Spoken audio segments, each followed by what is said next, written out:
Bonjour à toutes et à tous, c'est Quentin de la chaîne Ciné Caviar, j'espère que vous allez bien en ce lundi 15 février et que vous avez passé un très bon week-end en amoureux à l'occasion de la Saint-Valentin. Aujourd'hui, beaucoup de belles news pour démarrer cette bonne semaine. Je vais pas rentrer dans plus amples détails, on démarre tout de suite, c'est parti.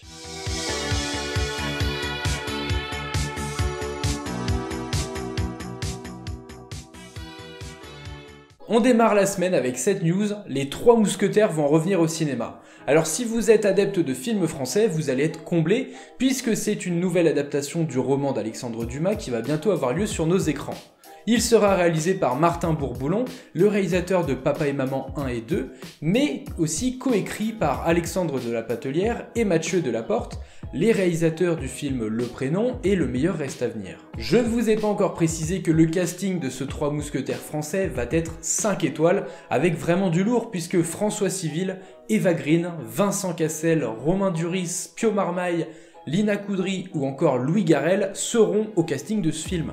Oui, ça promet du lourd, beaucoup de beaux noms, ça me donne vraiment envie. Et en plus de ce beau casting et de cette belle équipe derrière la caméra, nous aurons un film qui a beaucoup d'ambition, une ambition même internationale puisqu'il sera coproduit par d'autres pays tels que l'Italie, l'Allemagne, donc ce sera un film européen. Le film a même l'ambition de concurrencer des grosses franchises américaines et pour cela on met un petit peu les moyens puisqu'il sera doté d'un budget de production de 60 millions d'euros. Alors le film devrait entrer prochainement en tournage puisqu'il commencera son tournage au mois de juillet pour une durée de 7 mois.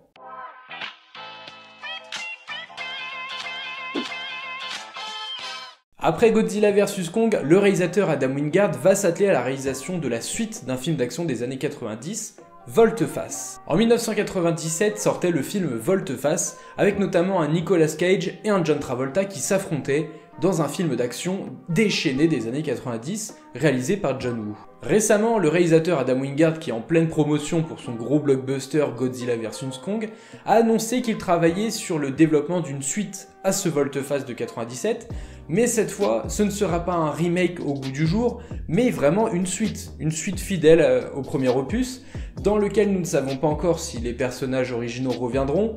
Je ne vais pas rentrer dans de plus amples détails, compte tenu du sort qui leur aurait été réservé en fin de film. C'est la Paramount qui sera chargée de produire le film, et pour le moment, bien évidemment, nous n'avons eu aucune info quant à un casting potentiel, à une date de sortie ou plus d'autres infos. Alors, est-ce que vous pensez, vous, que c'est une bonne idée de lancer cette suite plus de 20 ans après l'original, ou est-ce que vous pensez que ça peut donner quelque chose d'intéressant à l'écran? Dites-le moi en commentaire.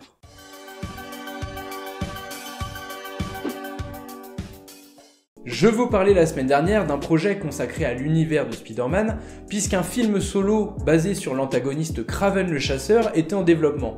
Je vous ai même dit que le nom de Keanu Reeves était évoqué et qu'on lui avait même proposé le rôle.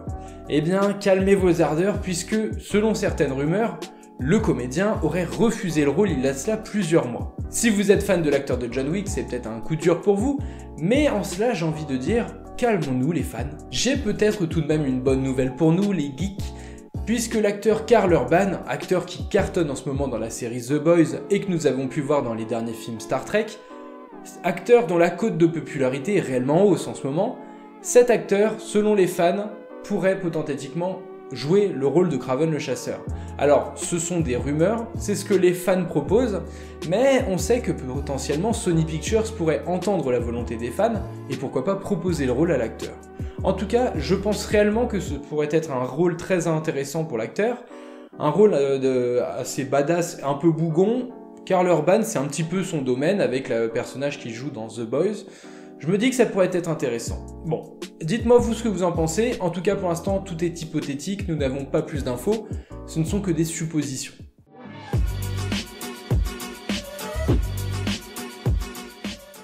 Souvenez-vous, il y a de cela plusieurs années, on va dire 16 ans, à Hollywood, un couple mythique faisait tout le temps parler de lui dans la presse et dans les médias, Angelina Jolie et Brad Pitt. Alors oui, ça paraît un petit peu lointain dit comme ça, et les deux acteurs s'étaient rencontrés sur le tournage d'un film d'action-comédie, Mr. and Mrs. Smith. Si vous aviez aimé ce film de Doug Liman, eh ben vous allez être ravis puisque le film va revenir, mais sous forme de série. Alors décidément, en ce moment ce n'est pas la première fois qu'un projet de film d'action dans lequel nous avons un couple à l'écran est adapté en série puisque je vous parlais vendredi de True Lies de James Cameron qui va lui aussi être adapté par CBS. Alors pour Mr. and Mrs. Smith, nous avons déjà le casting qui est dévoilé puisque Donald Glover donnera la réplique à Phoebe Waller-Bridge. Alors les deux, ce sont des auteurs, acteurs et auteurs, qui à Hollywood ont quand même une sacrée renommée, tant par la qualité de leurs textes. Et ce seront eux-mêmes qui vont coécrire et co-créer la série. Pour ce qui est de Mr. and Mrs. Smith, la série, elle sortira sur Amazon Prime, elle sera exclusive à la plateforme, et devrait sortir d'ici l'année prochaine. Pour rappel, parce que c'est vrai que le film étant sorti il y a plus de 16 ans, c'est un petit peu dur de l'avoir en mémoire, le film nous racontait l'histoire de deux assassins tueurs qui étaient fraîchement mariés et qui étaient engagés pour s'entretuer.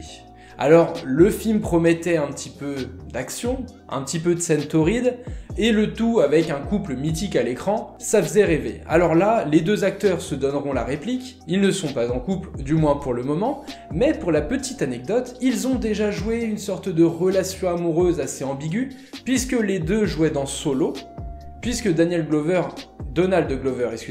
jouait le rôle de Lando Calrissian, et que Phoebe Waller-Bridge jouait le rôle de L337, un robot dans lequel une relation amoureuse ambiguë était évoquée. Et vous, dites-moi en commentaire ce que vous pensez de ce projet de série Mr. and Mrs. Smith. Est-ce que vous pensez même que le format épisodique est pertinent pour cette histoire? Ça m'intéresse. Ce soir, je vous propose du lourd avec The Dark Knight, le Chevalier Noir, qui sera diffusé sur TMC à 21h15. Ce film de super-héros nous avait mis une claque en 2008, puisqu'on nous proposait un Batman sombre, violent, et pas un simple film de super-héros, mais un thriller, un film policier et aussi un film de braquage, le tout en un seul film.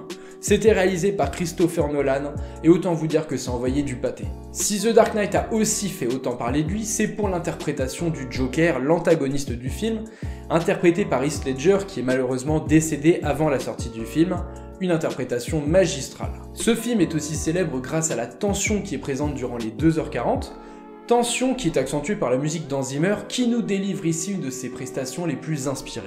Lorsqu'il sortit en 2008, le film fut un vrai événement.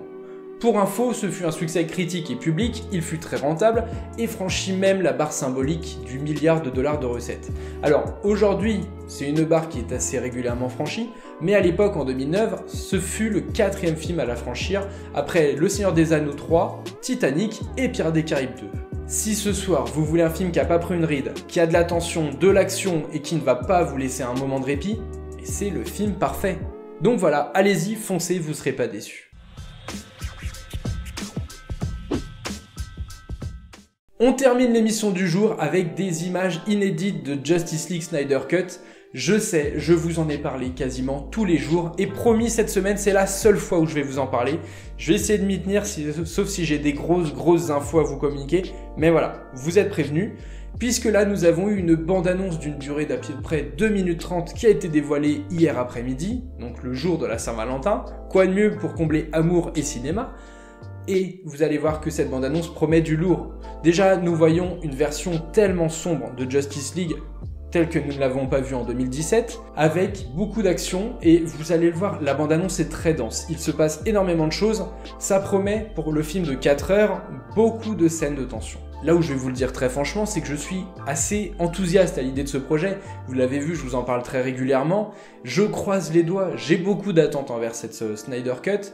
J'espère vraiment qu'elle va nous faire oublier l'opus de 2017 qui était vraiment décevant. Et pour Zack Snyder, c'est aussi l'occasion de nous montrer la version que lui avait imaginée et qui malheureusement n'avait pas pu naître sur écran puisqu'il avait dû quitter la production du film suite à un tragique événement personnel, sa fille s'étant suicidée. La bande-annonce se termine avec des images du Joker qui donne la réplique à Batman, et cette scène qui ressemble à du post-apocalyptique n'est pas sans rappeler les cauchemars de Batman dans Batman contre Superman. Si comme moi vous attendez de pied ferme ce film, sachez que nous avons enfin une date de sortie française de prévue. Il sortira le 22 avril dans nos contrées. Alors, à cela la question est, sur quelle plateforme, comment on pourra se le procurer? Nous n'avons pas encore d'infos, le film sortant aux États-Unis un mois avant. Calmons tout de même nos ardeurs parce que même si ce film nous fait rêver et qu'on peut se dire yes, il va à nouveau relancer le DC Comics Universe, calmons-nous.